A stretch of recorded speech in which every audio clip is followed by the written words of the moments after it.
여러분 안녕하십니까. 재난방송 주관사 KBS의 사사건건, 오늘은 눈 소식부터 전해드리겠습니다. 간밤에 또다시 폭설이 내리면서 오늘 아침 수도권에 최대 40cm가 넘는 눈이 쌓였습니다. 특히 무거운 눈 때문에 곳곳이 쓰러지고 무너지고 또 차량 수십 대가 추돌하는 사고에 쌓인 눈이 아파트 입구를 막아버려서 출근을 포기한 분들도 있었다고 합니다. 맹소영 기상 칼럼니스트와 자세한 상황 알아보겠습니다. 안녕하십니까? 네, 안녕하세요. 지금 일단 눈 상황부터 볼게요. 잠깐 밖에 보니까 소강 상태인 것 같기도 하고 좀 녹는 것 같기도 한데, 일단 내륙 지역의 대설경보가 지금 대부분 해제된 상태죠? 맞습니다. 예. 제주 산간 지역은 아직까지도 대설경보가 남아있는 상황입니다. 네. 대설경보라고 하는 것은 24시간 이내에 20cm 이상의 신적설, 추가적인 눈이 더 내릴 수 있는 그런 상황인데, 지금 강원 산간 지역으로만 대설경보가 내려져 있는 상황이고요. 오후 1시부터죠. 순차적으로 남아있었던 대설특보 모두 해제가 됐습니다. 경기 남부 지역, 강원 남부 내륙 지역인데요.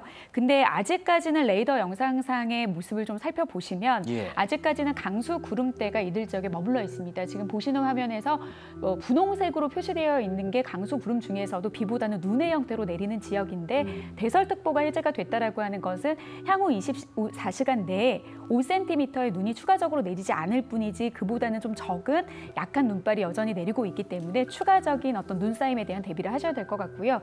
그리고 눈비가 섞여 내리는 초록색 구간, 그리고 비의 형태로 내리는 지금 호남과 충남 지역 같은 경우에는 눈보다는 비의 형태로 내리고 있는 그런 상황인데요. 근데 워낙 기온은 계속해서 낮아지는 그런 상황이 보이기 때문에 눈이 내리지 않기 때문에 다행이다라기보다는 해가 저물어서 저녁으로 접어들게 되면은 이 비가 좀 얼어붙어서 도심 곳곳이 다시 미끄러운 상황이 될 수 있다라는 점을 좀 감안하셔서 퇴근길을 준비하셔야 될 것 같습니다. 예, 그러니까 큰 눈은 뭐 더 이상 안 올 가능성이 높지만, 작은 눈, 그리고 아직까지 여전히 강원 지역 일부 아까 보신 것처럼 눈이 오는 곳이 곳곳에 있을 수 있으니까 눈싸임에 좀 대비를 해야 된다는 말씀이신 것 같고, 다행히 이렇게 눈이 좀 잦아들긴 했습니다만 아침에 출근하실 때 어떠셨나 모르겠습니다. 저도 굉장히 좀 긴장하고 왔는데 눈이 40cm 안팎까지 쌓이면서 출근길 불편 겪으실 분들 많았는데, 집에서 일찍 나섰는데도 교통편이 갈 수가 없어서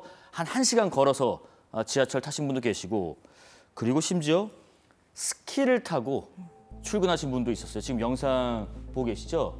저분이 지금 집에 있던 스키를 꺼내서 출근을 하고 계시는 모습인데요. 얼마나 출길이 힘들었고 어떤 방법이 없었으면 저렇게 선택하셨을까. 나중에 보니까 한 1시간 반 정도 걸려서 스키를 타고 출근을 하신 고등학교 체육 교사셨다고 또 하더라고요. 네.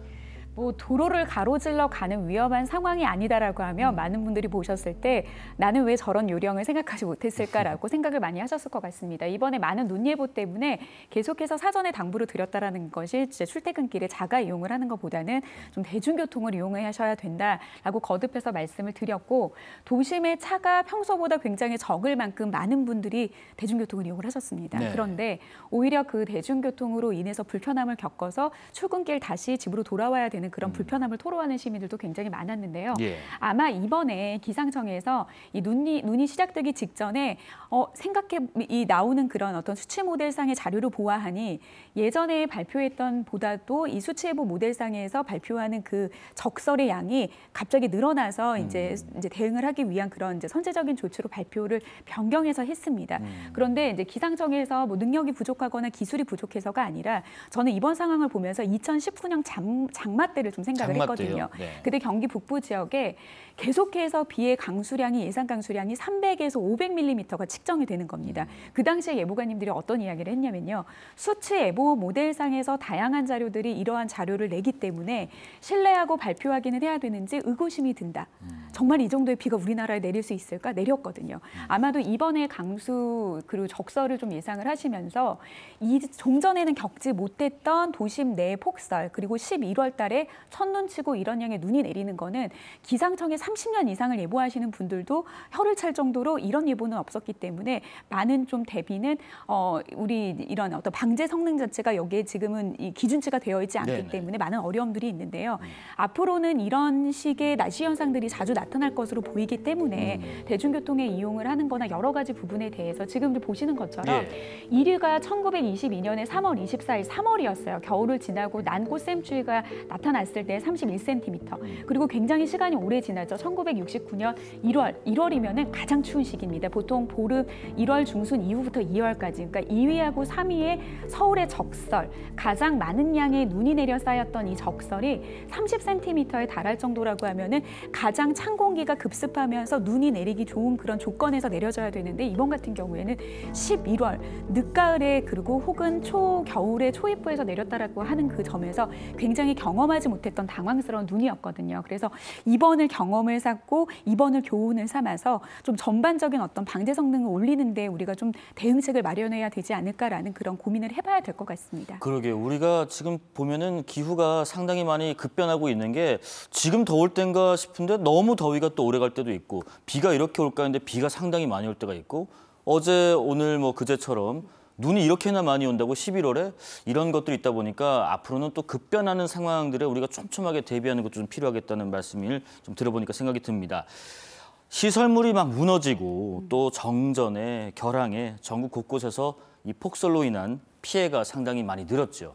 중앙재난안전대책본부에 따르면 이번 이제 눈으로 인해서 네. 오늘 오전 11시 기준입니다. 경기도 내 43가구 71명이 마을회관 등으로 일시 대피했다라고 하면 많은 눈으로 인해서 고립이 좀 예상되는 상황이지 않았을까 생각이 됩니다.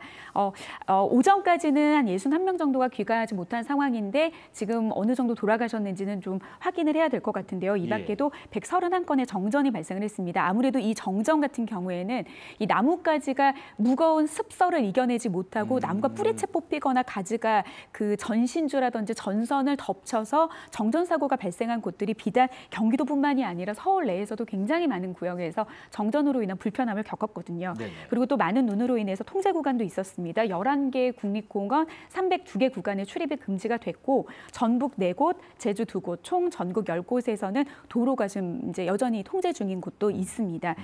그리고 중부지방 같은 중부와 남부 내륙에는 대설특보가 지금은 해제가 됐지만 점진적으로 확대 강화되는 그런 이제 상황 동안에는 중대본 1단계에서 2단계로 상향이 되고 또 대설 위기경보 수준도 주의에서 경계라고 하면 관심주의, 경계 심각 세 번째 단계에 해당되는 흔하게 내려지지 않는 단계까지 격상이 될 상황이었는데 아무래도 이 사고가 발생을 하는 거를 크게 나눈다라고 하면 습설로 인해서 붕괴 아니면 미끄러움이었습니다. 그러니까 결국에는 무거운 눈으로 붕괴 사고가 발생을 하고 뭐 나무가 쓰러지는 것도 마찬가지의 이제 이유이고요. 그리고 많은 눈으로 인해서 밤에 도로가 얼어붙어서 발생하는 어떤 사고들 그리고 뭐 지하철이라든지 철도 같은 경우에도 중간에 많은 눈으로 인해서 정차가 돼서 지연되는 그런 상황들도 곳곳에서 발생을 했는데 아무래도 이번 눈이 일반적인 눈보다는 습기를 많이 머금은 습설의 원인이 가장 큰 것으로 보입니다. 그러게요. 어제도 저희가 그 관련 내용 전해드리면서 말씀하신 그 습설, 이 눈이 많이 무겁기 때문에 과거보다 조금 쌓이면 좀 틈이 날 때마다 치워주시는 게 좋겠다 했는데 참 안타깝게도 이런 예방 활동에도 불구하고 뭐 사망 사고도 있었고요. 또 여러 가지 시설물 파괴, 뭐 피해들이 속출했습니다. 맞습니다. 이번 그 습설의 무게 같은 경우에는 굉장히 상당합니다. 가로 세로 1m, 그러니까 1제곱미터 공간에 한 1cm의 눈이 쌓였을 때 그러면 1제곱미터의 공간이 어느 정도냐? 우리가 큰 한 사람이 좀 넉넉하게 앉을 수 있는 소파의 한 1인석의 자리의 공간 안에 1cm 정도의 눈이 내려 쌓이게 되면 그 무게가 3kg 정도가 되거든요. 근데 규모를 더 키워서 가로 세로 10m, 이게 보통 이제 100제곱미터라고 하면은 평수로 따졌어요. 한 30평 정도 되거든요. 그러니까 30평짜리 작은 건물 위에 이제는 1cm가 아니라 50cm의 눈이 내려 쌓였을 경우에는 그 이제 무게감이 3톤에 해당되는 무게감으로 급증을 하거든요. 그 위에 많은 눈이 내려 쌓였을 때 이럴 경우에는 그 무게에서 좀 약한 구조물 같은 경우에는 붕괴가 될 수밖에 없는 그런 상황인 건데 이런 습설인 상황에서 우리가 어떻게 좀 대비를 해야 됩니까라고 말씀을 할 때 보통은 눈이 내릴 때 소강 상태에 접어들 때 주변 곳 곳곳을 좀 털어내거나 예. 나무도 털어내거나 하는 것도 방법이 될 수 있겠습니다라고 하는데 제가 이런 말을 했을 때 우리 집 지붕 위에 쌓여져 있는 이 많은 눈을 보아하니까 우리 집이 주저하는 건 아닐까. 하지만 우리가 할 수 있는 것들은 좀 없거든요. 그래서 좀 이런 습설이 예보가 됐을 때는 물리적으로 좀 위험하지 않은 선안에서 우리가 치울 수 있는 주변 눈이 쌓여져 있는 거는 치울 수도 있기는 하지만 앞서 말씀을 드렸던 맥락적인 부분에서 이제 앞으로는 지구 온난화로 인해서 이러한 눈도 우리나라에 자주 내릴 가능성이 굉장히 높은 상황인 거거든요. 그래서 이런 좀 이제 기상청에서는 지난 10월에 강원도와 경북 북부 일부 지역으로만 이제 무거운 눈 예보를 하지만 올해 12월부터는 전국으로 확대돼서 눈의 적설뿐만 아니라 이 눈이 무거운 눈인지 보통 눈인지 가벼운 눈인지를 상세하게 예보를 하게 됩니다. 그러니까 그럴 경우에는 아무래도 이제 선제적으로 주변에 구조물이 좀 연약한 곳들은 없는지라는 예. 여러 가지의 방제 성능을 폭설로 인해서 우리가 피해를 막을 수 있게끔 좀 대비를 해야 되는 체계도 이번 좀 경우를 좀 빌어서 좀 만들어 나가야 될 것 같습니다. 마지막으로 짧게 눈이 다시 내릴 전망에 대한 예보와 함께 내일 아침 기온이 더 떨어지는지 종합적으로 말씀 좀 부탁드리겠습니다. 기상청에서는 오전 11시 그리고 오후 5시에 구체적인 이제 실시간으로 눈의 상황들은 발표하지만 이제 네. 구체적인 적설의 예상 적설량은 이제 11시와 오후 다가오는 이제 5시에 발표되는 정보가 가장 최신 정보가 될 것으로 보이는데요. 아직 5시가 되지 않았기 때문에 11시에 발표된 예상 적설을 살펴보면 아직까지 경기 남부 지역으로는 3에서 8cm 그리고 강원 남부지방으로는 3에서 10cm의 추가적으로 눈을 예보하고 있습니다. 물론 오전 11시에 발표된 예보이기 때문에 오후 5시에 발표되는 예보는 얼마나 이제 수정이 될지는 모르겠지만 문제는 내일까지 날씨가 추워진다라고 하는 것은 찬 공기가 다시 내려오게 되면은 상대적으로 따뜻한 서해 바다에서 계속해서 눈구름을 만들어서 내륙으로 유입이 시키게 될 경우에는 남은 지역들의 눈이 추가적으로 내리는 곳들이 예상이 되는데요. 예. 지금 발표된 저 양정도라고 하면 다시 대설주의보가 내려질 수도 있는 그런 상황이니까요. 더 내리는 눈 예보 그리고 기온이 떨어졌을 때 빙판길로 변하게 되는 도로에 대해서 보행자나 그리고 주변의 뭐 운전자분들 그리고 그 이상으로 이제 눈과 한파로 인해서 피해가 없도록 계속해서 좀 주의를 하셔야 될 것 같습니다. 예, 맹소영 기상 칼럼니스트였습니다. 고맙습니다.